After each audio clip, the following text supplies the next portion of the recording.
There's a reality that for years and years, both parties were oriented toward free market trading, relying on global trade. Last few years, both parties have become more and more protectionist. The IRA included a lot of incentives for domestic manufacturing to build up the U.S. supply chain, which is great, but we can't build it up overnight. Hello and welcome to the Solar Maverick Podcast, where solar meets entrepreneurship and experience. I'm your host, Benoy Thanjan, so let's get into it.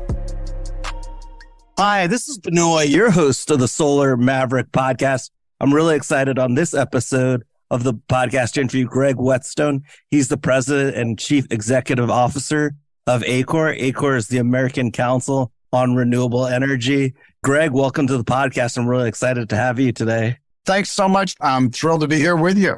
For listeners who are not familiar with ACORE, obviously I'm very familiar with it as being part of the Accelerate program. I think it would be great if you could talk to what ACORE does and the different policy initiatives. It would also be interesting as well, like I was reading your background before, how you got involved in ACORE, because you have a very varied background from reading your bio.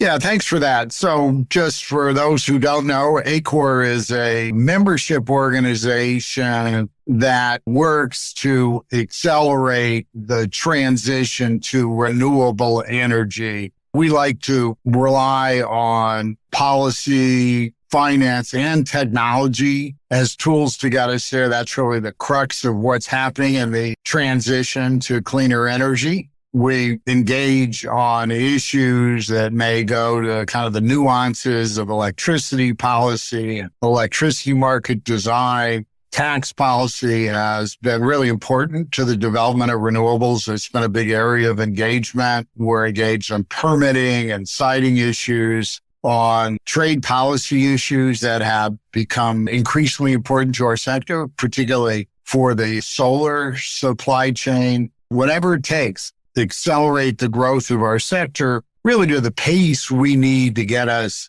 on track with an effective response to the climate crisis. So that's the quick overview of ACORE. A big part of what we do is focused on assuring that the transition is an equitable one. And part of that is, of course, our Accelerate program. I'm really proud of what we've been able to help small entrepreneurs, small companies that are led by BIPOC entrepreneurs do. And we're seeing so much growth there. And that's an area that continues to be right at the center of our efforts at ACORE. It's amazing the work that ACORE has done. And you mentioned the Accelerate membership program. Like my company, Reneu Energy, was one of the first companies or first classes in the program. And it's a great program. And I've learned a lot and made a lot of great connections and close friendships and gotten to know Greg actually really well during the whole process and the whole ACORE team. You know, if anyone's obviously interested in learning more about it, we'll have information on the notes of the podcast. Happy to talk to anyone as well directly. Our trader organizations are so important, and the work that ACORE does obviously helps our industry make the transition quicker into clean energy and more equitable. Obviously, everyone's talking about the Inflation Reduction Act that ACORE did a lot of work on. We have a group of listeners from experts in the industry, beginners or people who are learning about the industry. Can you talk about what was the major sort of summary of the legislation of the Inflation Reduction Act? Obviously, there's a lot of different components, but maybe two or three of the high level components of that act and how that will help promote clean energy stability and exponential, hopefully, implementation of clean energy. You bet. So the Inflation Reduction Act, that was really a landmark achievement for us in the renewable sector. Really, it's the first time that we have had a national policy that is really at a scale to get us moving toward the goals we need to grow the renewable sector at a pace consistent with what we need to deal with the climate imperative. And it's really a bill that is focused on tax policy here in the U.S. For better or worse. We don't really have a direct energy policy, unlike, say, in Europe or, really many other countries, including China. We don't have a national energy policy that says we have to have a certain amount of renewables by any particular date. our sector has grown based on the tax code and tax incentives, but it's always been a year-to-year thing where we're battling to make sure our incentives stay in place and businesses can't really plan over the long term. Sometimes the credits would expire and we'd be in these big fights to make sure that they were renewed. And all that uncertainty made it really tough for business planning. That all changed with the Inflation Reduction Act. Really, for the first time, we were able to remake the tax code in a way that it no longer tilts toward fossil fuels. So we have long-term incentives for wind and solar power, but not just wind and solar power, also for energy storage, for manufacturing of key renewable components, and for emerging technologies like hydrogen, which is out there as a potentially very helpful addition to what we're doing today. And the law includes provisions that make it easier to monetize tax credits so that they're easier to use, they're transferable, and in some circumstances, those who qualify can actually just simply receive direct pay as opposed to what is usually necessary to make the tax credits real, which typically has involved needing to bring in tax equity investors and really develop relatively complex transactions that allow the renewable energy deployment to go forward.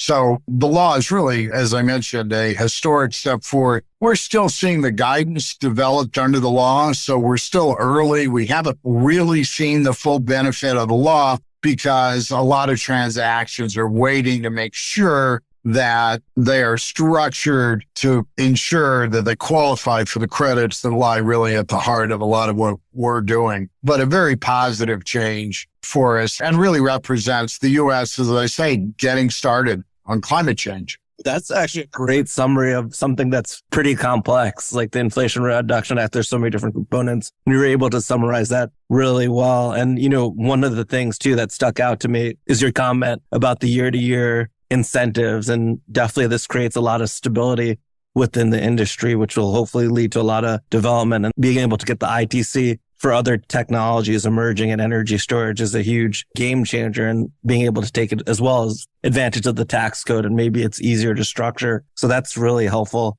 to understand. When do you think we'll get guidance on how to interpret the IRA or the Inflation Reduction Act? How long do you think that's going to probably take? It's a really good question. And unfortunately, it's a pretty complicated answer. So the reality is there are 50 different areas where guidance is called for and needed under the IRA.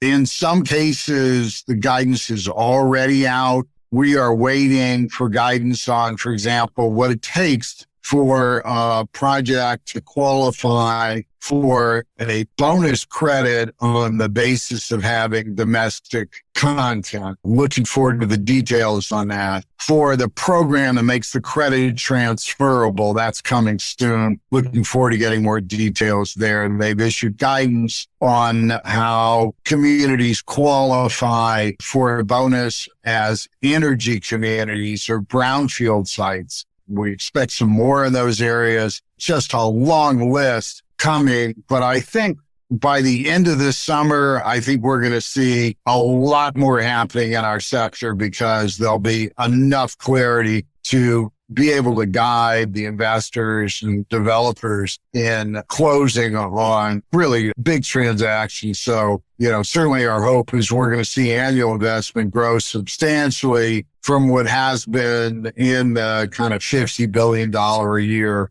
or so area. So already a lot of growth, but we want to see it substantially larger than that. And really we need to when we look at the goals that we have and that this administration has set for addressing climate and securing the transition to a decarbonized grid. It makes a lot of sense. And I appreciate you providing approximate detail of when we'll get more guidance, where companies will be more comfortable with moving forward with transactions to take advantage of the IRA legislation. So that's actually really helpful.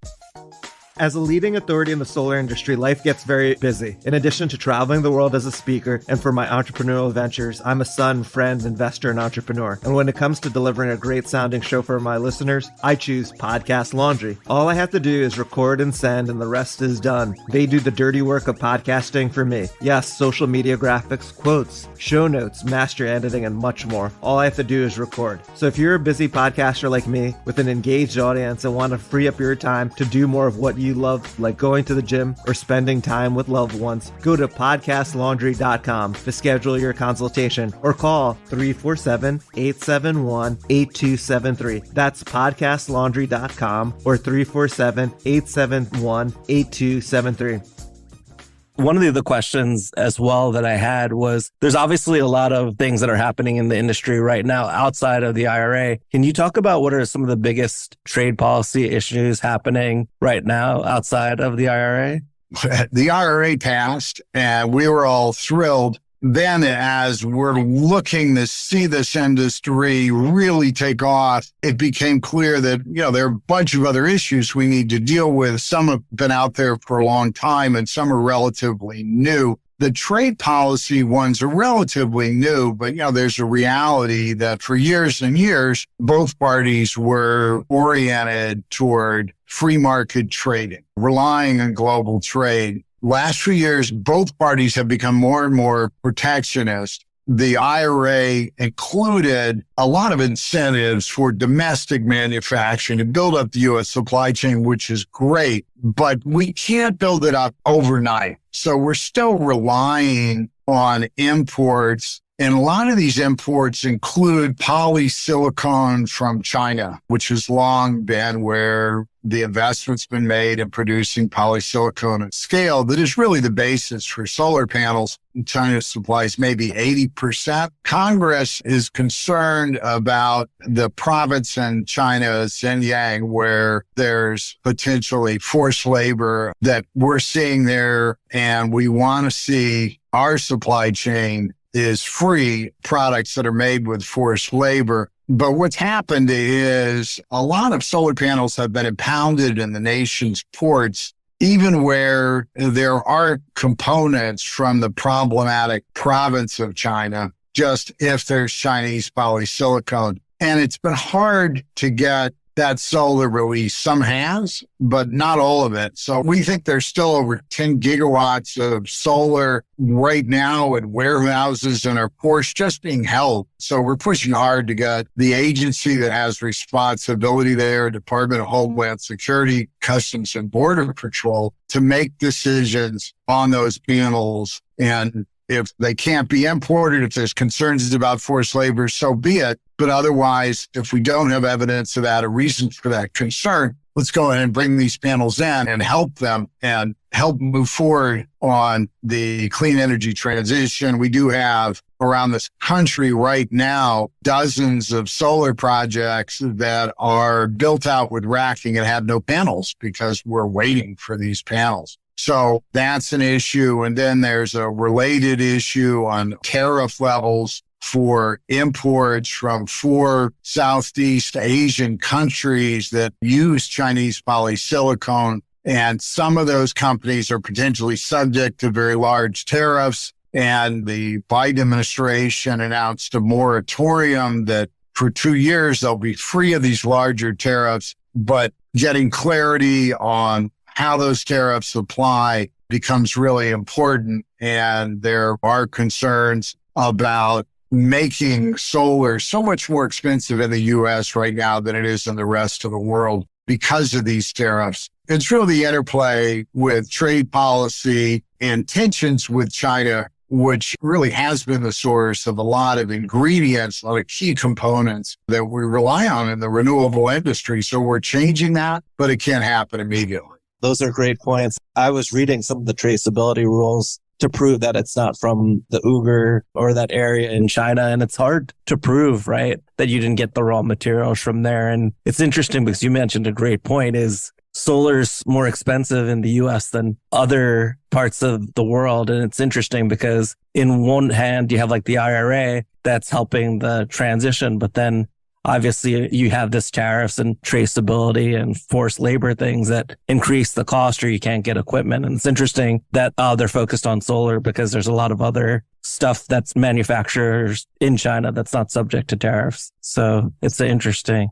Yeah, it's kind of unfortunate that renewables are kind of in the crosshairs, but there's so many other things that we rely on, including virtually anyone who's got an iPhone, that are made in China or have Chinese ingredients. That's the economy. So we can't shift overnight. Over time, yes, we can develop other supply chains, but we have to be realistic about timing. And obviously, it takes time to build the manufacturing base in the US. So this is the solution for now. That makes sense. And I appreciate you explaining that. I read about your recent partnership with the National Urban League to publish the inaugural climate and clean energy section of the 2023 State of Black America report. I know this is relatively new that was announced. Can you go into more detail about that? Sure. I mean, this is something I'm really proud of and really credit the ACORE team and Constance Thompson on our staff at ACORE for really leading the way. We've been working for a while with the National Urban League to really help with their effort to focus more on the climate issue and on renewable energy and on the importance of an equitable transition.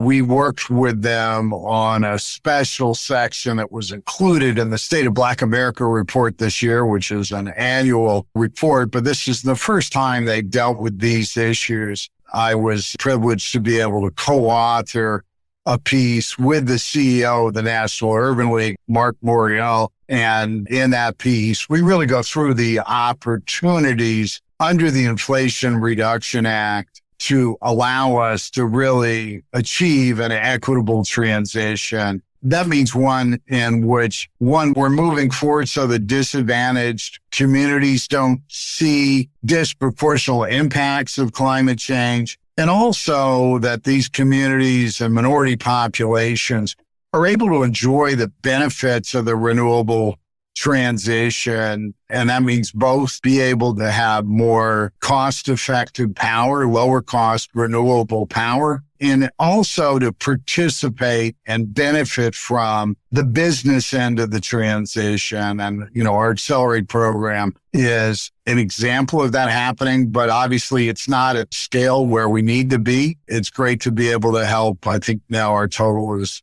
maybe 30 companies, something like that. But we have a large economy. There are a lot of opportunities. So we want to do what we can to help with workforce training, to help ensure access to these business opportunities, which we think are tremendously impactful and transformative. I was able to be in Atlanta for the launch of that report 3 or so weeks ago. It was really something to see. I'm just so impressed with the National Urban League. They have some 90 chapter organizations, and we look forward to working with them and finding ways to engage more with these chapters and build on this, to make it real, to make that transition equitable. You guys are really being innovators in the industry as a trade organization and really helping and taking action to help make it an equitable transition. So I appreciate that. One of my favorite renewable energy events is coming up that ACORE is having. It's the ACORE Finance Forum. I will be there. It's on June 7th and 8th in New York. Greg, can you talk about that event? Yeah, you bet. Thanks for the opportunity. This is really our largest annual conference. ACORE, in many ways, originated with the investment community that approached renewable development in a way that is kind of neutral about which technology, but focused on getting it done and finding investments that make sense and helping the sector grow. So we've got a whole new investment landscape now under the IRA. So it's a particularly important time for this conference. We've got the head of the DOE loan program, who's got, I think, $40 billion in his portfolio to work with. Jigar Shah will be there. We'll have leaders from many of the most important investors and developers and manufacturers and corporate off-takers, along with renewable-oriented utilities, will all be there. I always learn a ton from these conferences, and particularly now with the world changing and the investment mix, the so-called capital stack involved, it's a really important time to get that information. So looking forward to that June 7th and 8th in New York City. And we'll have more information on our notes of the podcast of how people could register. And from the ACORE, do the state of the industry, and you do the whole PowerPoint presentation. It's a great summary of what's happening. And I'm really excited to hear what you have this year at the conference. So I appreciate you doing that. Thanks, Benoy. That's fun. And we're thinking about that right now, how we emphasize. It's a really interesting time and not easy to summarize where we are, but there's just tremendous potential for growth, but also some pretty big obstacles we're trying to deal with. We talked about trade. There's building out the transmission grid, getting projects interconnected. There's so many areas right now that we're working on really to maximize the potential under this new law. So we'll be talking about that in really some detail at the Finance Forum in just under a month. Yes, I'll be here before you know it. Greg, I really appreciate your time today. This has been a great interview on the Solar Maverick podcast. If people want to learn more about ACORE, what's the best way for them to learn about the organization? Sure. We'll come to our website at www.acore.org, and you can see about our programs, our membership, and how we operate. So there are a lot of reports out there if you want to get into the weeds on tax policy or on transmission issues, interconnection. It's a good place to go. And we'll have it as well in the notes of the podcast. Thank you again, Greg, for your time. It's a great interview, and I look forward to seeing you in a few weeks. Thanks for doing it, Benoy, and we'll look forward to seeing you in New York. Definitely.